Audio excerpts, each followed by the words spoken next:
l'enfant est clairement le membre le plus fragile d'une société. Son éducation nécessite un certain soin et beaucoup de bienveillance. Mais malheureusement, certains parents sous prétexte d'éduquer leurs enfants utilisent des moyens extrêmes et choquants vis-à-vis d'eux. Ces derniers sont alors traumatisés au lieu d'apprendre à différencier le bien du mal ou à être plus disciplinés. Ce type de comportement est inadmissible et est puni par la loi. La maltraitance des enfants en France. La maltraitance des enfants, notamment de nature parentale, est un phénomène universel qui ne concerne pas qu'un seul pays ou continent. Il est généralisé et touche une multitude de cultures et de classes sociales.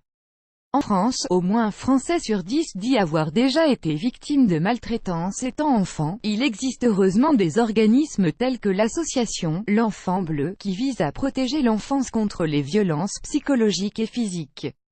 Cette dernière a également fait une étude qui a pu permettre aux Français lambda d'avoir un aperçu sur le degré de propagation de telles pratiques et le danger qu'elles représentent réellement. 14% des Français disent avoir déjà été exposés à des maltraitances durant leur enfance.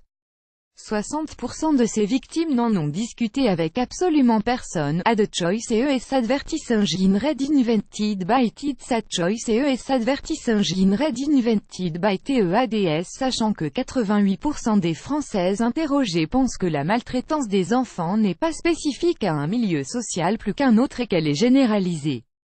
61% trouvent que la lutte contre ce fléau devrait être l'une des priorités de l'État ainsi que de la société civile. Mais il y a un chiffre qui est davantage choquant, c'est celui qui représente le nombre de Français soupçonnant un cas de maltraitance dans leur famille et entourage, 45%, raison pour laquelle il existe un numéro d'urgence spécialement mis en place pour ce genre de situation et qui est le 119.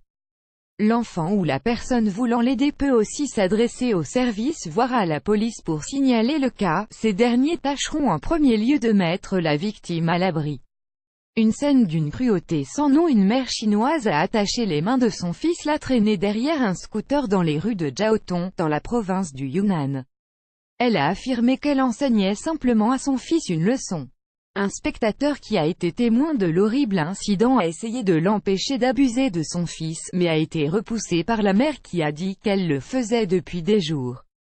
Ad choice et ES advertising read invented by TEADS. Ad choice et ES advertising read invented by TEADS. L'insensibilité de la mère est choquante. Le pauvre garçon gémissait pendant qu'il était traîné, tandis que la mère était sur le siège conducteur en train de conduire le scooter comme s'il n'y avait personne d'attaché à ce dernier. Selon la mère, elle aurait déjà commis cet acte cruel pendant 3 jours consécutifs. Toujours d'après elle, son jeune fils aurait volé 2000 yuan chinois, environ 254 €, des économies de la famille et aurait refusé de dire ce qu'il en a fait. Les internautes ont critiqué le comportement abusif de la mère envers son fils sur Weibo, un réseau social de type Twitter.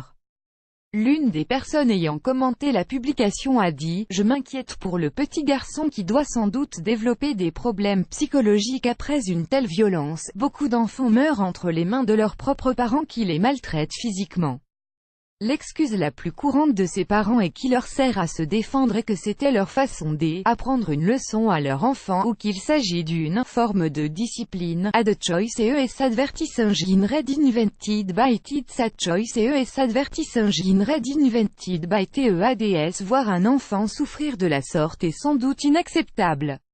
Afin de contribuer à la lutte contre ces pratiques cruelles, partagez ceci autant que possible. Plus grand que